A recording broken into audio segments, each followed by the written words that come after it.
Hello and welcome to the D1 Baseball Podcast. I'm your host, Michael Patrick Rooney. We've got a special season preview pod today around the Shriners Children's College Showdown. I'll be joined by Louisville skipper Dan McConnell in a second here. So I want to remind everybody, Globe Life Field's going to kick off the 2025 season with the Shriners Children's College Showdown. That's February 14th to the 16th. If you're listening to this, that could be less than a week away. Don't miss your chance to see this incredible field. Louisville, Oklahoma State, Arizona, Texas, Ole Miss, and Clemson battled out at the home of the Texas Rangers. Home plate reserve premium tickets and general admission tickets are on sale now. Get yours today at shrinersshowdown.com. Again, shrinersshowdown.com. Remember to use the code D1Baseball. You'll get $5 off a single day general admission ticket. You get $15 off a general admission tournament pass. So what a great way to kick off the season. So, Mac, I was talking to someone about this tournament, and they made the comment that, it's like playing in a regional. And I was like, man, I've never seen a regional look like this. There'd be like a regional with all one seeds. So, but yeah, here's the question. Let me ask you a fun question first. Tell me your favorite part about opening day of college baseball. What's your favorite part of kicking off the season? Probably the jitters, the butterflies, the excitement. Like there's something about, you try to create that atmosphere in your scrimmages, and we're going to put on the unis on Friday, and we'll have the full PA, and we'll do national anthem. But it's like nothing is like opening day, and it's just the beginning. And I can just, my feeling is about 150 coaches are going to sleep pretty good Friday night, and there's going to be 150 coaches or so that I'm just telling you, they're not going to sleep well. And like, that's the world, and you're entering that world for like 5 months. And it is funny to me, Mac, like if you played opening day on a backfield, people would be anxious and juiced up, let alone go to a big league stadium and play a field with like basically 6 teams that could go to Omaha. Like it wouldn't be the most shocking thing in the world if all 6 of these teams were, they're clearly Omaha caliber. Why choose this? Like why this for weekend 1? Well, we've played in the Shriners Classic before in Houston. It's a great cause, and obviously an opportunity to bring attention and awareness and help these awesome kids.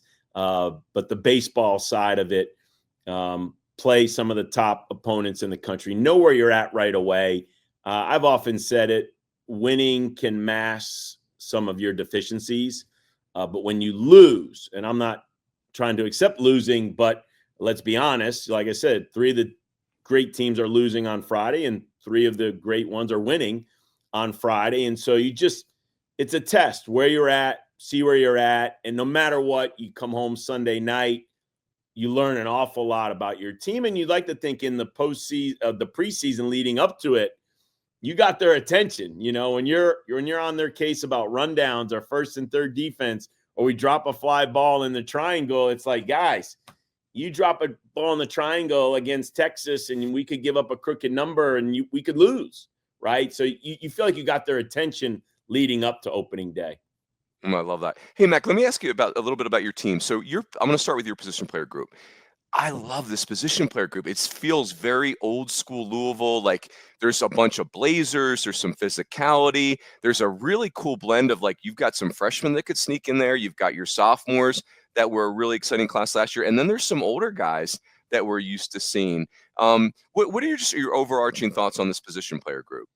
It's don't get too high and don't get too low, right? Like the coaching mantra, but I'm pretty optimistic, and you're pretty spot on. You start with got some old guys. I mean, you look at Eddie King, misses his whole freshman year, okay sophomore year, and last year, awful first half of the year. Great second half. I finishes with like 14 and 45, and we're not calling it a great year for Eddie King. And so I think as a senior, older, Matt Klein, again, coming off a knee injury freshman year, okay sophomore year, really good in the Cape last summer.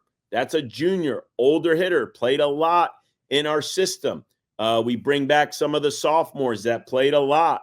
Zion Rose, Lucas Moore, Alex Alisea. And so there's a nice core of, hey, these guys been in our system, they know it. Then you got to add in some new guys, whether that's a talented freshman like a Tage Davis. Jack Brown's going to be another good two-way player for us. But also, I look at Jake Monroe, a junior college transfer, Byram Hott, a D1 transfer from Marist, and then how about Garrett Pike, an All-American outfielder from Toledo? So you're pretty spot on. We got some older guys. We got guys been in the system. We got some young talent. And yes, I could put 3 burners at the top of our lineup, but I feel like we're going to have 4 or 5 guys that can really run the bases and steal. And I think we're going to have a nice balance of speed and power. Mac, I want to ask about Zion Rose for a second. Like, there was a lot of hype coming in. That's a lot for a freshman. And he was like all of that last year, hit 380, which is, in the league you guys play in, almost feels unthinkable that you could do that as a true freshman. He's a kid that had caught a little bit in high school, but he's athletic enough to play the outfield. Catchers are going to be mad at me for saying this, but he almost felt like too athletic to catch. That makes sense. It's like, why would you have someone that looks like a football running back put gear on? But again, I'm teasing. Is there any comp for Zion Rose? Does he remind you of anyone? Well, when you talk about the athletic piece, like Will Smith is athletic. Yeah. Colin Rushing, pretty athletic. Jack Payton, athletic. Like, yes, we've got a history of catchers that, Henry Davis, athletic. But when you talk about Zion Rose athleticism, that's another level. Like it looks like a football player. It's amazing how many umpires last year, the first base would ask Vrabel, our first base coach, hey, does that guy play on the football team? He just had that look as a freshman, And so the idea of him getting out from under the plate, let's take care of his legs and his body, and let's let him run around the outfield was pretty easy. It all came down to how long did he want to stay behind the plate. We were committed to that, but because he had so much offensive success, man, let's get him in the outfield now. Let's let him run around, show his versatility. And you only hit 380 as a freshman because obviously you're a tough kid and you compete, but you move the baseball.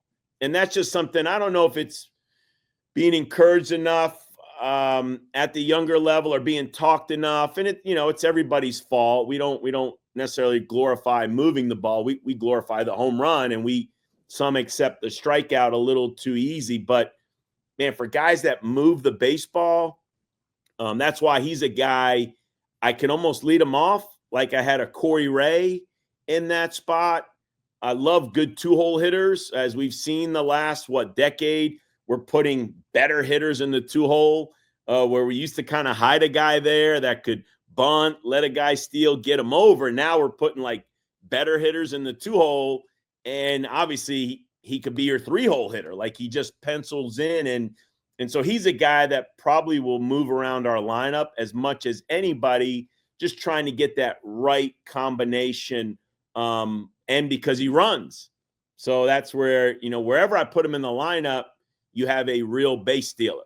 And it's going to be about, I can't see past 3 because I want to maximize his at-bats too. 1, 2, or 3, let him get as many at-bats as possible over a weekend, a week, a month. And let's see how the lineup shakes out. Love that. The last one for me, Mac. I want to ask about your rotation because this is this is me talking, not you. I want to make sure I'm clear with this, but I love the position player group. I think they're going to put up a bunch of runs. I think they're going to defend. So now you need a pitching staff and a rotation. And maybe I'm being a little old-fashioned there, that just supports that, right? Like, hey, can you give this position player group, which we think has a chance to be special, just give them winnable games and they'll take care of the rest. And then I look at your rotation, like Patrick Forbes, man, so much upside. He looks like he could dunk a basketball right in the middle of his warm-up pitches, like just the athleticism. And then Parker Detmer's, big pedigree, brother of a big leaguer, and wore it last year as freshmen often do. And so they're the valuable lessons he probably took from that. And then you guys have Brennan Cutts, who was the Missouri Valley Pitcher of the Year last year. And so I'd love for you to comment on your rotation and how you see that kind of piecing together. Yeah, it's something we had to address, and we were the 6th seed in the ACC last year. 4 teams ahead of us went to Omaha, and then the 1 team lost in a super regional. So literally the 5 teams ahead of us could have all gone to Omaha. but by no means was that our standard. As good as Roger Williams is, as one of clearly the top pitching coaches in the country, we didn't get enough out of our pitching staff. And man, it was kind of fun to go back to the drawing board, as we called it, a transformation. And where can we make some improvements? Where can we make some adjustments? What do we need to add more with the tech? How about the support? How about the GAs? And it's awesome, because now I think we're more like a pro club. Coach Williams has like his own pitching staff with GAs, tech support, player development, and that, and a renewed sense of he's such a competitor. I mean, he didn't like the way things ended last year. So Patrick Forbes is one of the first names you talk about, because he's older. He's transitioned from a two-way guy to an everyday pitcher. He's had some success in the Cape Cod League, Team USA Baseball. And so Patrick, you mentioned Parker Detmer, super talented. Colton Hartman was another one of those freshmen. Freshmen get beat up a lot, especially in the ACC. But where I think Coach Williams' track record is the jumps they make from Zach Birdie as a freshman to as a sophomore, to Nick Birdie as a freshman to as a sophomore, to Cade McClure and Drew Harrington. And you go on and on the list of pitchers that made these jumps. We're super excited about the sophomore class. You mentioned Cuts. There's Peter Michael. There's Eli Hoyt. Some of our, whether it's a transfer or junior college arm coming in. I like our depth. We have media day, and they like asking the weekend rotation and who's the closer and this and that. And, it's more about, hey, this is our pitching staff. Let's see how this unfolds in the first month of the season. And if you talk about our pitching staff, if you open up with Forbes and you run through all these arms, you have to kind of finish with Tucker Biven, a proven closer, was also on Team USA.